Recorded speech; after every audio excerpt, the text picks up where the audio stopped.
¿Qué pasa, gente? Muy bienvenidos todos al canal del arte, aunque en el día de hoy vamos a tratar un tema que tiene que ver más con la filosofía que con el arte.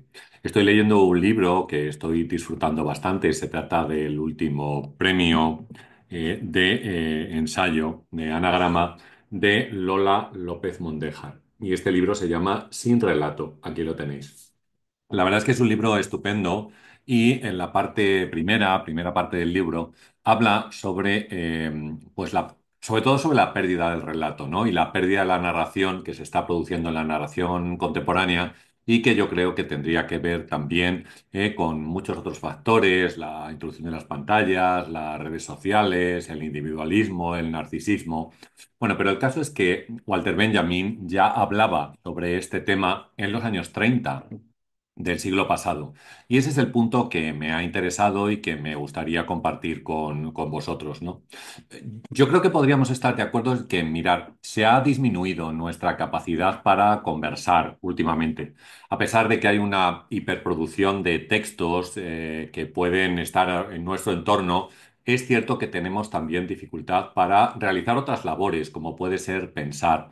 Y esta dificultad para pensar la vinculamos a un vaciamiento de nuestro mundo interno, a una incapacidad creciente para transformar lo que nos acontece en una experiencia subjetiva, propia, en algo comunicable. Esta yo creo que puede ser una buena hipótesis de partida, ¿no? El problema estriba entonces en quiénes son nuestros modelos. O sea, qué ideales mueven nuestra sociedad de la información y estimo que uno de ellos, nos dice la autora, por más que a alguno nos pese, es la ignorancia. Donald Trump, por ejemplo, puede ser el paradigma de este síntoma social que algunos han llegado a bautizar como la estultofilia. Por otra parte, existen hombres y mujeres que se rigen por una moral autónoma, fuera de la corriente mayoritaria. Hombres y mujeres vertebrados que se rebelan y apuestan por singularizar su propio camino, por elegir su destino, enfrentándose al pensamiento dominante y construyendo una subjetividad propia, opuesta a la de esos otros hombres y mujeres huecos que buscan en la secta, en el fanatismo, o tal vez en el mundo digital o en una vida completamente anodina, pues identidades prestadas y que además se adhieren a esas identidades para poder sostenerse. Para muchos jóvenes de hoy, su vida está llena de experiencias que no parecen dejar huella. Es decir, se suceden unas a otra, ¿no? No dejan más huella que una descripción pormenorizada y completamente fragmentaria, sin un relato que incluya una reflexión, algo, digamos, que tenga una continuidad en sí mismo, que sirva para protagonizar una historia, que puede ser la historia de tu propia vida, ¿no? Lo que da continuidad a la vida de estos jóvenes es su yo corporizado, su yo esculpido en el gimnasio, movido por ideales exigentes de perfección, estética y expuesto profusamente, sobre todo en las redes sociales. Mirad, para el investigador francés Christian Salmon, los grandes relatos de la historia, desde Homero hasta Shakespeare, relatos que finalmente transmitían lecciones de sabiduría, bien fuera a través de la catarsis o la purificación, o bien a través de la experiencia, dieron paso a lo que conocemos como el storytelling.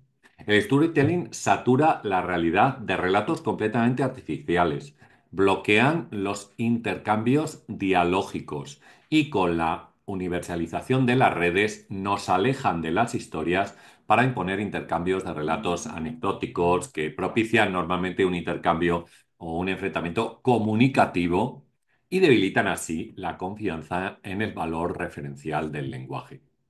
Se trata, este storytelling, de una técnica de comunicación y domesticación enfocada a transmitir mensajes que capten la atención y enganchen al ciudadano, apelando básicamente a sus aspectos más emocionales. O sea, las fake news, por ejemplo, la posverdad, tiene mucho que ver con todo esto.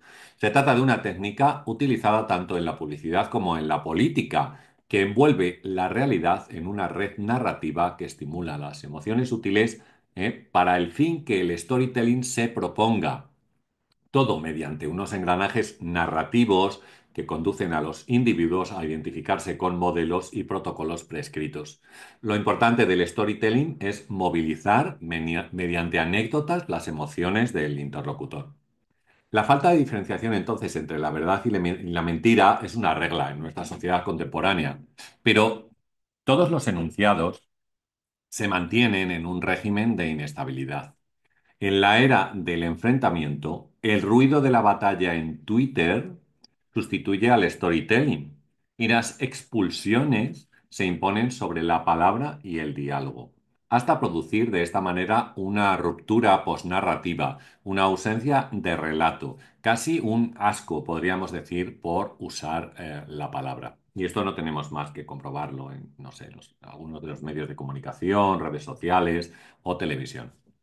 La caída de los grandes relatos de la modernidad, que sostenían las referencias identificadoras comunes, dificulta la capacidad de ser, haciendo prevalecer la información por encima del relato, la coexistencia bruta de los contrarios y el rechazo de referencias privilegiadas.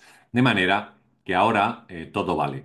Existe una desautorización del saber, cosa que resulta increíble, ¿no?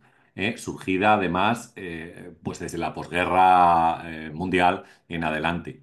Esto, si queréis, produjo un incremento de la incertidumbre en las referencias identificatorias y afecta, sin duda, a la psique de cada sujeto.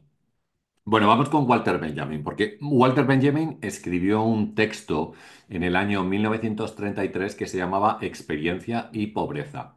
Este es un breve ensayo que aborda la sensación de vacío de la generación que había sobrevivido a la Primera Guerra Mundial y que también anticipa el comienzo de la Segunda.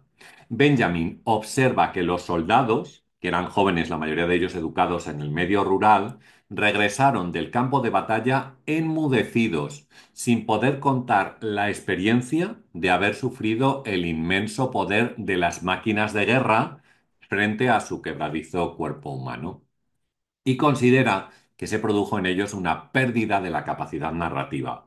Para el filósofo, una pobreza del todo nueva ha caído sobre el hombre al tiempo que es enorme el desarrollo de la técnica. Es decir, la técnica frente a la pobreza, digamos, intelectual o en este caso narrativa. Se trata de hombres que son incapaces de dejar huella, hombres pobres en experiencias, hombres que reparan el cansancio y la tristeza, soñando con una existencia llena de prodigios. Yo que sé, como por ejemplo el ratón Mickey, ¿no?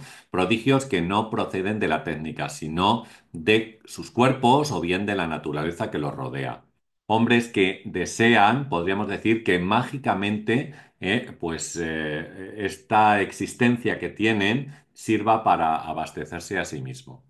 Hemos hablado sobre Benjamin y hemos dicho que lo que hace, o Benjamin comentaba, sabéis, que la historia, si queréis, era una entrega de una porción tras otra de lo que entendemos como la herencia de la humanidad, con frecuencia teniendo que dejar este tipo de experiencia en casa. Quiero decir, y además, como si esta casa fuera una casa de empeño, ¿sabéis? Donde te van a pagar 100 veces menos que el valor que tiene, ¿no? Que el valor de la moneda en ese momento.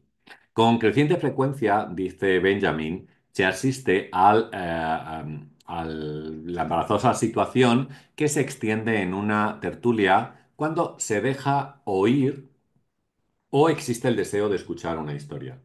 Diría que una facultad que nos pareciera inalienable, la más segura entre las seguras, nos está siendo retirada, y es la facultad de poder intercambiar experiencias. Una causa de este fenómeno es inmediatamente aparente, y es la cotización de la experiencia ha caído y parece estar cayendo irremediablemente al vacío. Sin embargo, observamos cómo ese consejo oral perdido al que alude Benjamin se ve hoy sustituido por una sobreabundancia de libros de autoayuda, por los numerosos blogs y vídeos que saturan las redes de diferentes recomendaciones sobre cualquier cosa, convertidos además en auténticas guías sobre cómo hemos de vivir. El consejo oral, el consejo cara a cara, ha perdido el crédito frente al consejo que se busca en los muros de las pantallas. Pero el problema no está solo en la capacidad de narrar, sino también en la capacidad de escuchar, que Benjamin considera que se encuentra a sí mismo en declive. Cuanto más olvidado de ti mismo, dice Benjamin, está el que escucha, tanto más profundamente se impregna su memoria de lo oído. Pensemos además que si en 1936 el filósofo nombraba la disminución de la capacidad de escuchar, ¿qué no nos estará pasando hoy en día? Cuando la pérdida de atención es señalada unánimemente como un síntoma innegable por quienes observan las modificaciones que la sociedad digital ha impuesto en nosotros. El olvido de sí mismo, que Benjamin consideraba indispensable para poder escuchar, se ha perdido. Resulta casi imposible en nuestra sociedad narcisista, donde la satisfacción autárquica se impone, donde apenas existe la capacidad de construir un espacio interno que pueda acoger al otro. La pérdida de la facultad de intercambiar experiencias, como ya señaló Benjamin, es hoy una realidad. Los jóvenes se reúnen para jugar a juegos de mesa o también a videojuegos, ¿no? Como decimos, se reúnen para intercambiar selfies y fotos, para realizar actividades, pero rara vez se reúnen para comunicarse entre sí y cuáles son sus experiencias íntimas, que han dejado de inscribirse en su psiquismo, que han dejado de identificarse como un suceso significativo o bien como un suceso de poder, ¿no? Así que podrían ser posteriormente narradas, pero no lo son, como decimos, porque entre ellos no intercambian este tipo de experiencias, ¿no? Bueno, pues esto es un poco lo que quería contaros. Yo creo que da para mucho juego, da para pensar bastante. Me gustaría, por supuesto, que dejaras una opinión y que me comentaras si tú crees que realmente hemos perdido el relato, que ya no tenemos la capacidad de narrar, que en las conversaciones solamente estamos dispuestos a hablar de nosotros mismos y que no somos capaces de escuchar porque, entre otras cosas, lo que hacemos es que no valoramos al otro o a nuestro interlocutor. Estos textos, repito, de los cuales te he hablado, están sacados del libro de Lola López Mondéjar, que se llama Sin relato. Muy bien, pues si este vídeo te ha llamado la atención y te ha gustado, te pido como siempre que le dejes un like y luego ya sabes que tienes diferentes formas de colaborar con este canal, haciéndote miembro del mismo, dejando un super thanks o comprando alguno de los libros que tenemos publicados, ¿no? Como el último, que se llama Melancolía y que encuentras la descripción o la forma de hacerte con él en Amazon en la caja, en la descripción de este vídeo. Muy bien, pues poco más, la verdad. Nos vemos pronto en un nuevo vídeo. Adiós.